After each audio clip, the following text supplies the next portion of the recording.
Three Democratic members of Congress on Thursday offered deeply personal testimony about their own abortions as a congressional committee examined how to respond to conservative states that are passing laws limiting abortion access.Rep.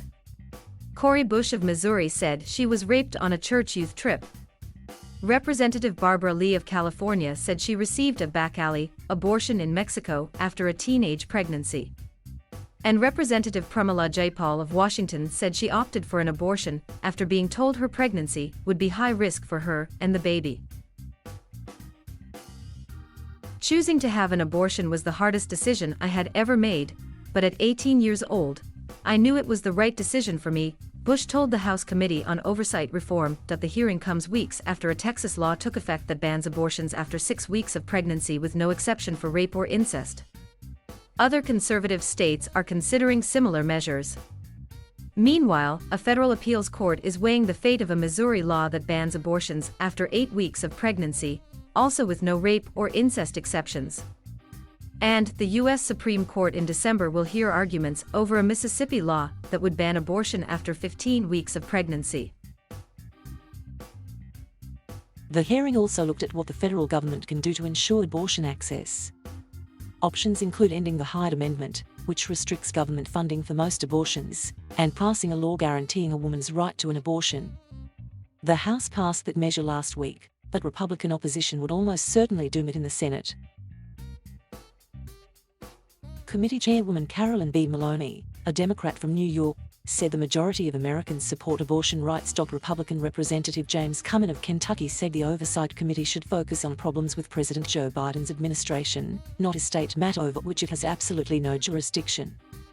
Another Republican, Virginia Foxx of North Carolina, said abortion only compounds the sorrow. Whether pregnancy is planned or unplanned, or even the result of horrific circumstances, ending that child's life with an abortion to empower or protect the, quote, freedom, end quote, of the mother is not an answer, Fox said. Bush, the 45-year-old first-term lawmaker from St. Louis, testified that she had just graduated from high school in the summer of 1994 and went on a church youth trip to Mississippi. She said she befriended a man who was about 20. She said they flirted and he asked to go to the room she was sharing with another girl. Her roommate was already asleep when the man showed up. I answered the door and quietly told him he could come in, imagining that we would talk and laugh like we had done over the phone, Bush said. But the next thing I knew, he was on top of me, messing with my clothes, and not saying anything at all. When it was over, Bush said, she was confused. I was embarrassed, I was ashamed, she said. I asked myself, was it something I'd done? About a month later, soon after she turned 18, Bush learned she was pregnant. Jayapal said her first child, Yannick, now 25, was born prematurely and weighed less than 2 pounds, which resulted in medical conditions that frequently required his hospitalization. Jayapal said other stresses combined with the sick baby resulted in postpartum depression so bad that she contemplated suicide.